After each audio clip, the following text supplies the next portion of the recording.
নমস্কার দর্শকবৃন্দ, আজ আমরা কথা বলবো বাংলাদেশ সনাতন পার্টি অর্থাৎ বিএসপি নিবন্ধন প্রক্রিয়া নিয়ে। নির্বাচন কমিশন নতুন রাজনৈতিক দল নিবন্ধনের সুযোগ দিয়েছে। এই সুযোগ আমাদের কাজে লাগিয়ে বিএসপি কে একটি শক্তিশালী রাজনৈতিক দল হিসেবে প্রতিষ্ঠা করতে হবে। নির্বাচন কমিশনের ঘোষণা অনুযায়ী নতুন রাজনৈতিক দল নিবন্ধনের জন্য কিছু নির্দিষ্ট শর্ত পূরণ করতে হবে। এর মধ্যে অন্যতম হলো প্রতিটি থানা ও উপজেলার কমপক্ষে 200 জন সদস্যের তালিকা ও তাদের সাক্ষ্য জমা দেওয়া।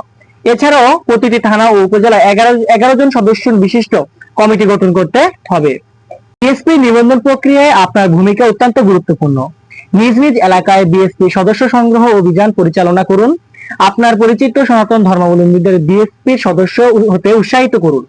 তাদের নাম, এনআইডি নম্বর ও সাক্ষ্য সংগ্রহ করুন। এছাড়াও স্থানীয়ভাবে কমিটি গঠনে সক্রিয় ভূমিকা রাখুন।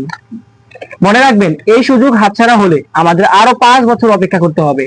তাই আসুন সবাই মিলে ঐক্যবদ্ধ হয়ে বিএসপি কে একটি শক্তিশালী রাজনৈতিক দল হিসেবে গড়ে তুলি। বিএসপি নিবন্ধন প্রক্রিয়া সংক্রান্ত যে কোনো তথ্যের জন্য স্ক্রিনে দেওয়া নম্বরে যোগাযোগ করুন। আপনার যে কোনো প্রশ্ন বা পরামর্শ থাকলে কমেন্ট বক্সে জানান। আমাদের সাথে থাকার জন্য ধন্যবাদ।